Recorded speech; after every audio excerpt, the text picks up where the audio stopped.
Olá, advogada, olá, advogado trabalhista. Nesse vídeo eu quero tratar com vocês sobre essa notícia publicada no site do STJ. Honorários sucumbenciais de sociedade de advogado se equiparam a crédito trabalhista na recuperação judicial. Bem, um dos maiores anseios da advocacia sempre foi a adequada tutela dos honorários advocatícios.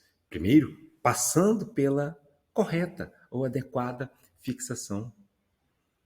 E o CPC, no artigo 85, parágrafo 2º, a CLT, no artigo 791-A, parágrafo 2º, estabelece quais são os critérios que o juiz deve observar para fixar os honorários advocatícios. E agora nós temos, inclusive, mecanismos de controle. Já tínhamos, mas a partir do CPC de 2015, eles ficaram mais aparentes. Eles se apresentam mais, que está lá no parágrafo 1º do artigo 489 do CPC, que é justamente a exigência de uma fundamentação adequada da decisão judicial. Então, nós já temos o atendimento a essa primeira necessidade, esse primeiro anseio. Mas tem um outro anseio também, que é justamente conferir mecanismos de proteção aos honorários advocatícios. Bem, quanto a este ponto, o STJ, por meio do tema 637, e o STF, por meio da súmula vinculante número 47, reconheceram a natureza alimentar dos honorários advocatícios.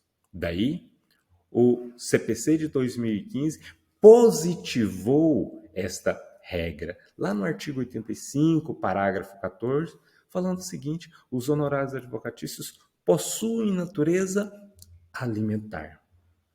E o CPC foi mais além. O CPC falou o seguinte: os honorários advocatícios se equiparam aos créditos trabalhistas. Ou seja, nós temos a identificação da natureza jurídica dos honorários advocatícios, a natureza jurídica alimentar. E a partir desse enquadramento, nós conseguimos extrair diversas consequências. E uma delas é o regramento lá no âmbito da falência, da recuperação judicial. Uma das consequências desse enquadramento como natureza alimentar. Daí, os honorários advocatícios serão pagos na falência em ordem prioritária, da mesma forma que são os créditos salariais, os créditos dos trabalhadores.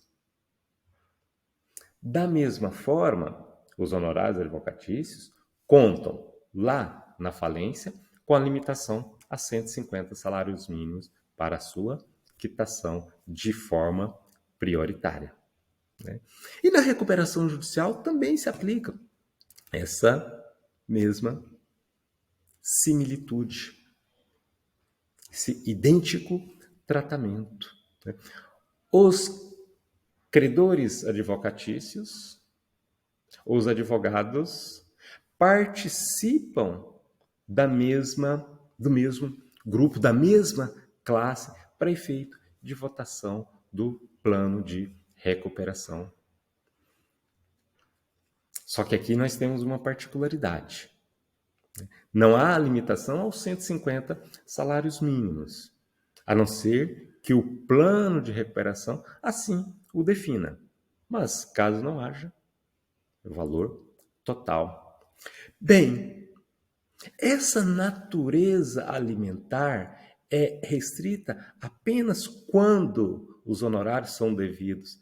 Para o advogado, pessoa natural, essa indagação decorre do fato de o parágrafo 15 do artigo 85 admitir que os honorários possam ser pagos também para a sociedade de advogados.